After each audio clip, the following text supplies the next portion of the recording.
The Grow My Cleaning Company podcast helps owners of cleaning companies just like you to grow your company and yourself so you can make more money and finally get the time and money freedom that probably got you into this business. Discover how to automate and create systems that allow you to grow like crazy without losing control. If you dig the show and want to show some love, subscribe, rate, and review on iTunes. It really helps. Enjoy the show. Hey, Clean Nation, Mike Campion here with Eva and Keith Underwood. These two lovely people started Green Up to Clean Up. We're recording this at 9 a.m. and apparently I'm drunk. My apologies, Clean Nation. Don't tell my wife, she'll be furious. Keith says nothing and sips his coffee from his green cup. Now I'm like, that's vodka, isn't it? No. That's funny. All right, we're gonna try it with actual English words. Started Green Up to Clean Up, August 2007. These guys serve commercial clients in Chesterton, Indiana. And I'll give you a little embarrassing behind the scenes. We actually did a phenomenal podcast with these guys 2 weeks ago. And some idiot on the call, I'm not going to say which idiot, the guy with the microphone, forgot to record it. So it's gone. It was a lovely conversation. I think you guys would have gotten massive value. This will probably be far inferior. So my apologies in advance, but we're going to do our best. Anyway, Keith and Eva are elite graduates from our program, not to mention just smart human beings. And as much as we love giving you guys coaching, I think there's always an asterisk on, well, but that's Mike or that's Tracy or they're this or they're different or blah, blah, blah, blah, blah. And when you hear kind of real life people that are having similar struggles as you and their progress and what worked for them and what didn't, and it's just a different look. So that's why you have them here. That started, let's just go with what made you guys kind of reach out. You've been in business. We're recording this 2022, late 2022. You guys started in 2007. It's been 15 years. What made you go, we're stuck or we want something different or, rarely people reach out to us because they want everything to stay the same. So talk to us kind of what preceded us meeting. Yeah, we just knew we needed to make a change. And having been in business 15 years, there was time when we first started business to make changes and reinvent the wheel, but we knew there had to be a better way and that would eliminate all the time it would take to reinvent the wheel. So that's why we reached out to you. Plus, somebody who has experience and has done this before, it's always best to learn from someone like that. Mm-hmm. Because and thank you. Yeah, I would agree with all that. But let's be specific. When you say reinvent the wheel, typically that shows up in a real way. We're working too much. We're cleaning. We're not making enough profit. Right. We're not growing. Yeah. Like for you guys, what was the specific? Because usually we don't mind reinventing the wheel if we're not cleaning or working too hard or making good money. If everything's going well, we'll reinvent the wheel all day long. And then all of a sudden, when something goes wrong, we're like, okay, Uncle, I want something different. So what was the, we have a tumor, we don't know about it until we get pain. We go to doctors like, holy crap, here's what's going on. So what was the specific pain, so to speak, or thing that was frustration or what was going on that you're like, okay, we need enough with the reinventing the wheel. It probably, would focus specifically on the labor force, the hiring and keeping staff on board, especially through the pandemic stage. And then after that, where everybody felt like they should be making more money and things just spiraled, in an upward direction. And our volume actually increased during that period.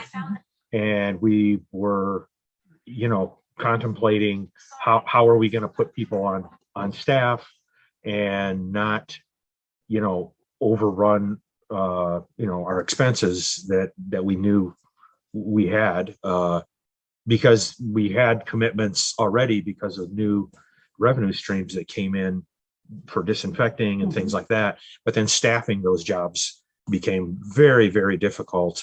And in keeping people on board. So we look back at how did we do it before? And, that was okay during good times when we would put an ad or a hiring fair or something like that. That was okay. But the real essence that we connected with once we reached out to you was the core value thing. That was something that we believed in. We knew what we stood for, but I don't know that we really hired people specifically that were a match in those areas. Plus, perfect. we need Well, to hold on get real quick, Keith because also. we're bleeding Okay. into what we did to fix it, which I want to talk about. Oh, Let I me see. sum I see. up- Okay. No, but Yeah. let me sum up what I heard you say, then I'll let Eva kind of finish Sure, her sure. thought, and then we'll move on. So what I heard you say, Keith, was, again, you've been doing this 15 plus years. The strategies that you were using to hire worked for probably not great, but good enough. Enough so it's Right. like, not that we've got this problem solved, but enough that it's not driving us crazy to do something different. For many years, once COVID happened, for you guys, revenue became, that was not the problem, but getting the work done was the problem. And the strategies that had worked before no longer worked. And your response, well, we'll talk about the core values and how you fixed it, but that was what you're like, okay, enough, uncle, we need to do something different. And I mentioned that because that's very common. And the overreaching thing for some of you listening, going, that wasn't my thing in COVID, I lost work, or, my problem's this, or my problem, fine. That's not the issue. The issue is we are constantly in a changing marketplace. Sometimes labor is more and less available. Sometimes people are more or less price sensitive. So the economy goes up and down, the job force goes up and down, the attitudes of who's showing up, the ages, we're in a constantly flux market. So it would be great if we could figure out something that worked today and it would work till the end of time. Most systems aren't like that. So just want to encourage you guys, even if you're like, I wasn't that problem, I had this problem.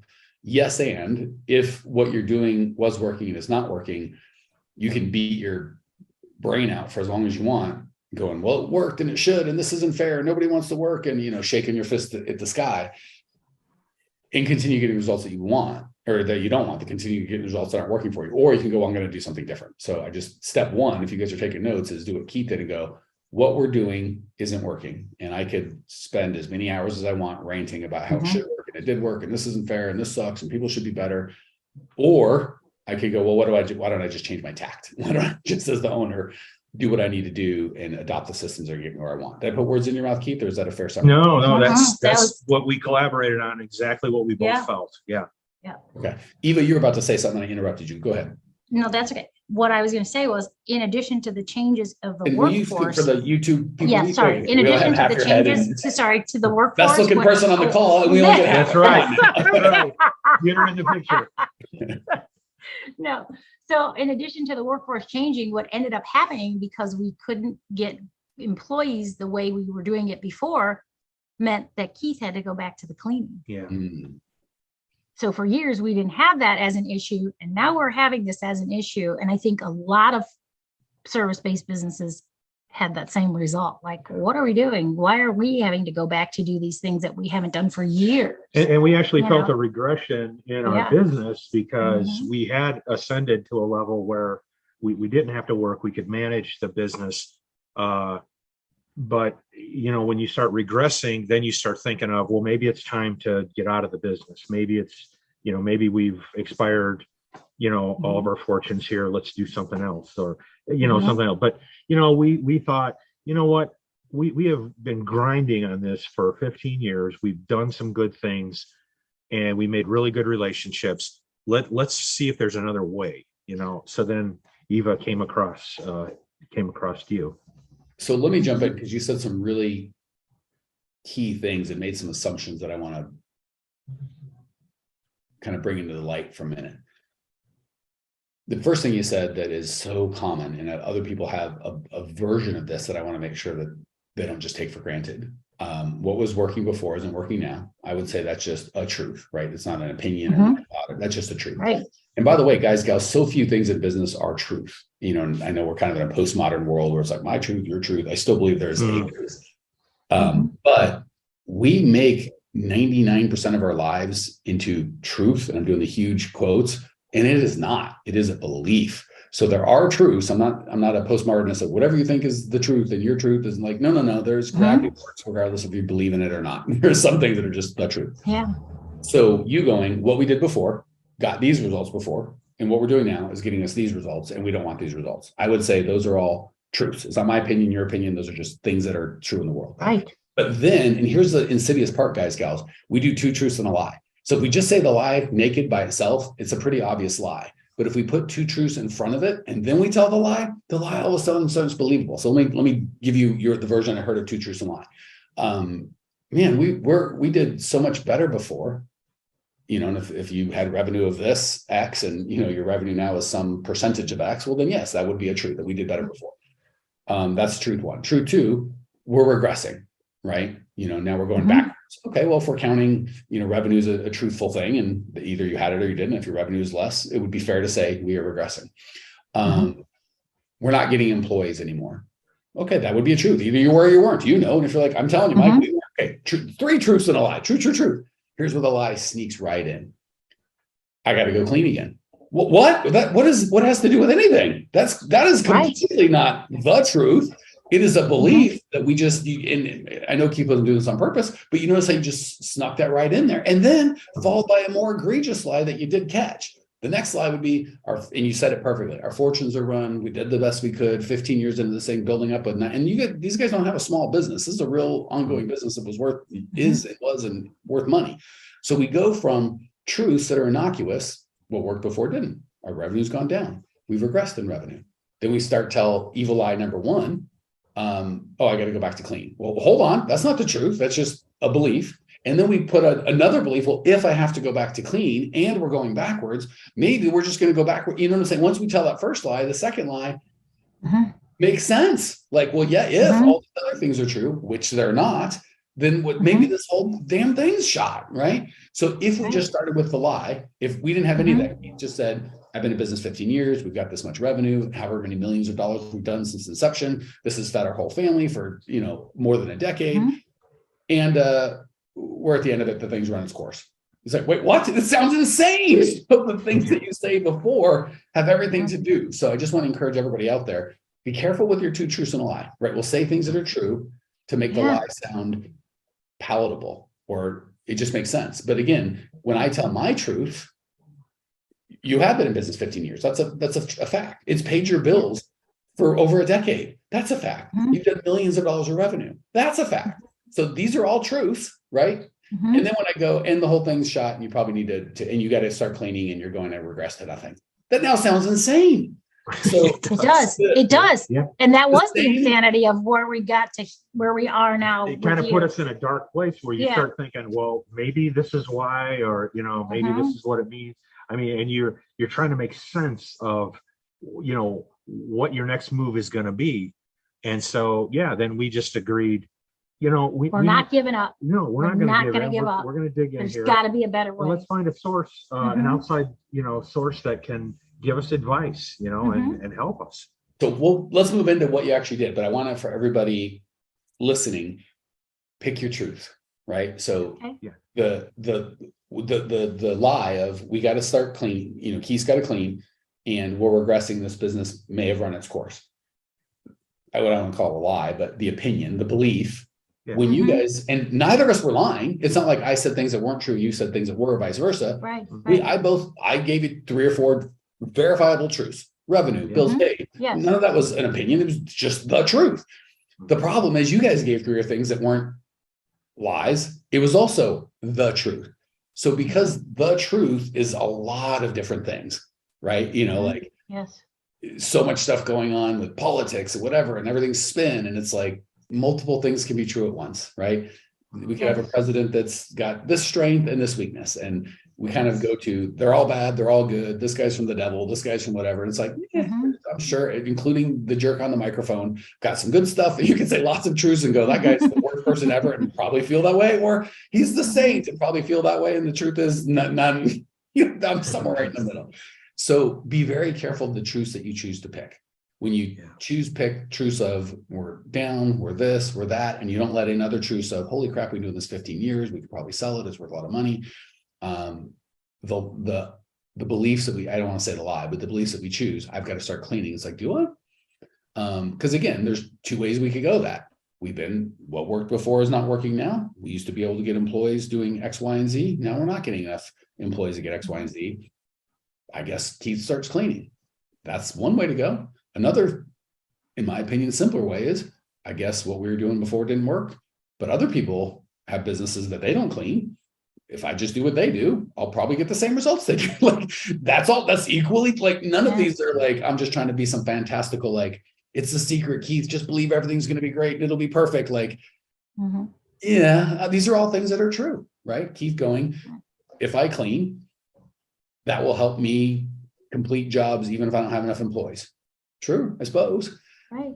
We could also go, well, other people are cleaning, or other people have businesses and they're not cleaning, and they don't have some sort of magic fairy dust that I don't have. Maybe if I just do the things they do, I'll get the results that they do. And I'll bet you if they did what I was doing, they'd probably get the results that I'm getting. So why don't I just switch what I'm doing? I'll switch my results. Easy peasy. Okay. Right. So sorry, we got deep into beliefs, but before we even got in, that's okay. yeah. And that's, by the way, we work with that a lot, like skill sets and, here's your hiring funnel and here's how to get people to come and here's a core. It's all super important. But if Keith, Eva's underlying belief is nobody wants to work, Keith has to work or we're going to starve. I can give you all the tools in the world. None of it's going to be worth the daggum thing to Keith. And that's not what we wanted. No. We Yeah, didn't that's not want who you that. guys are. And that was immediate. We Yeah. could see that immediately. Yeah. So there's got to be a way, because if there are employees out there, we're just not finding the right ones. We got to find the right ones so that we don't have to do the cleaning Did you ever again. Did you just hear what Eva said? You know. That's a truth that's effective. There are employees out there. True. Mhm. We just need to find them. True. Mhm. And if we do that, Keith and I have to clean again. These are all truths. Yeah. Yes. So Yes. it's so important we pick our truths, because I could also now pick the other side. I was picking the good side. Now I'll go to the dark side. Eva, so many people would rather just stay home and take money from the government. Taking money from the government is way easier than working for you guys. There's people that have easier jobs physically and pay more than what you guys have. Lots of people want full-time work and you only want to pay part-time. People don't like cleaning toilets. These are all definitively true statements, but are they helpful to get you where you want to go? No. So it's so important we pick the truths that we look at, even if, again, I love going, here's, it's one thing when you lie, right? If you just say things that are blatantly true, then we're in crazy town.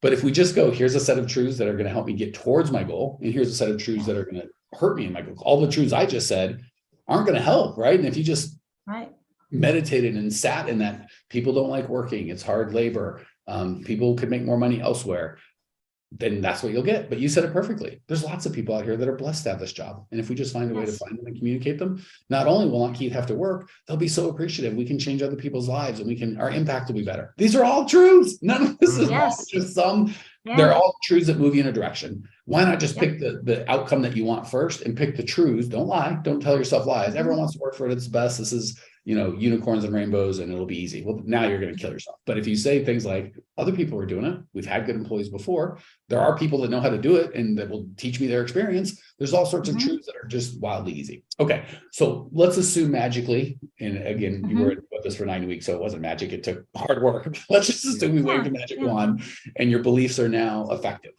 What was the biggest thing that you got in the program that you can share with Cleaning Nation? Because we can only take a very small percentage of the people that are in Clean Nation to actually do the one-on-one help that you guys got. So what value would you give them? What encouragement for the people that aren't able to join us for the whole 9 weeks and do the level that you did in the time that we've got? What encouragement would you give them? Let's do two. One on beliefs, because I kind of said my piece, and then two on the tactical day-to-day. Two things would be great, because by the way, I think there are. Keith has never talked this much in the whole time I've known him, so I'm really excited. This is more Keith than you guys are really winning, but you're getting a lot of Keith that we never get. Go ahead, Betty. Well, the two things I think are really, really instrumental in going through the program is identifying your core values, so you know who you want to be attached to your business, who you want to hire into your business, and what they believe in is similar or the same as what you believe in. The other thing is on the financial side, really defining your cost of goods sold and understanding what it's really taking to do the job. Because I'm a numbers person, and I knew our numbers were good. We were okay, but I never had the nuts and bolts really down to this is what it's taking. And a lot of it had to do with just kind of redefining our profit and loss statement so that the numbers made more sense. And so, the program and you helped guide us through how to structure that. And it put me in a spot where I feel real comfortable now with what our numbers are, what it should be, and it's, I know there's so many different ways that people say it's so much a square foot or so much, but what is it really costing you to do it? That's what people have to define. So those two elements, I think, were really instrumental. So let me sum up what I heard you say, then we'll let Eva go, and then we'll wrap it. I heard two things from you, and I think they're brilliant and very insightful, Keith. So, and by the way, none of them had anything to do with his first beliefs, right? When Keith came, here's a big problem that we have as business owners. Often we don't know, as humans, not business owners, we don't know what we don't know by definition. So when we put ourselves in a box, people don't want to work, we can't get employees, we got to get back to, Keith's got to start humping. When we put ourselves in that box, there's really not a lot of options. So going to someone that's got a different perspective or has gotten the results that you want, look where he went. These had nothing to do with what Keith initially thought was a problem, was the values that I use to attract the people. Because that, by the way, we start doing those negative truths. I said, no one wants to work. You got a part-time job. It's too hard, blah, blah, blah, blah. If that's what you focus on and there's nothing else to do, it's just a money thing. Well, I guess if, this guy competitor pays $16 an hour or 18 or whatever, I guess I got to pay 20. Okay. But then what happens when someone pays 21? How far do we go with this thing? So yeah, recognizing, Keith, we have values and people we think everyone wants money, and they do, but what they really want is to be treated fairly. And, if you're worth $100,000 a year and someone's paying you 80, you're not going to do that. But if you're worth $15 an hour and someone pays you 13, you're not going to do that either. But if you're worth $80,000 a year and there's two jobs, one pays you 80, one pays you 90, more often than not, you're going to pick the job that you like the people and you share the values and you feel like what you're doing is important and you're under leadership that cares. Like there's a lot of, so again, good core values aren't going to let you cheat people, because that would be out of your core values anyway, unless your core values are cheat, and then you're going to hire cheaters. But if it's good, for us, have fun, make money, be real, and help out. If we were screwing people on pay, that would be violating our core values. And I know that wouldn't work for you. So understanding that it's not just about the physical labor we perform, because we're going to lose almost everybody. Like most jobs are better. I mean, I guess there's ditch diggers and there's harder jobs certainly than cleaning, but I'm guessing 85% are easier. So if that's the game we want to play, whatever the quote unquote best or easiest job is, we're being super judgmental, because that's as I see it, right? There might be people who love to clean, and for them, just serving other people or getting a job done or getting out of their house might scratch where they itch. So changing the rules from I've got to be quote unquote the best job as I define it, which makes no sense because you don't want that job. So why would you say I have to, what I'm saying? Like, you don't get to define it, your prospective employees define it. Changing the rules from that to I'm going to attract people that are fired up, turned on, excited about the same things that I'm excited about, having fun and making money, be real and helping out. And those are our core values. And obviously Eva and Keith are going to attract with theirs. Well, hold on, that's a whole new ballgame. So that's wildly insightful. And by the way, it works. It's imperative at the $100,000. If you've got talented people that got lots of suitors, you better have some core values. It is water in the desert to $15 an hour employee. They're used to people like, you shut up and sit down and work hard, and maybe if you're here in 3 months, I'll learn your name. That's where they came from. When you're like, we're gonna have fun together, we're gonna be real, we're gonna help people, we're all gonna make money. We're on a mission together. Day one, that changes everything. So I love the core values, Keith. So insightful. And the second thing, again, you're picking up this is what owners do. We start taking different things and putting it together for one. It's not just if you're not able to pay enough, you've got to pay fair. There's no money to be profitable. There's no money to put in hiring funnels. There's no money to do whatever. So Keith was like, I got to understand the numbers. If the foundation of my house is screwed up with bad numbers, what am I supposed to hire? I got nothing to pay the people. So how are we supposed to have fun, make money, be real, and help out if there's no money to do any of those things? So just wildly insightful, Keith. All right. Anything to add? Eva, did you have a different perspective, tag on or talk? Yeah. One of the things that really stood out in the program, and it was early on that I heard it you say, was if you're cleaning in your business, then you don't have a business, you have a job. That was so powerful, because that's exactly where we were, and that's where we did not want to be. And I think as business owners, you get stuck in that cycle of having to do the work or convincing yourself that you need to do this work, because you can't lose the money. You can't lose the accounts because you'll lose them because you don't have anybody to clean them, kind of thing. But you've got to know that there's a better way out there to do things. And that's the part that's hard to let go of,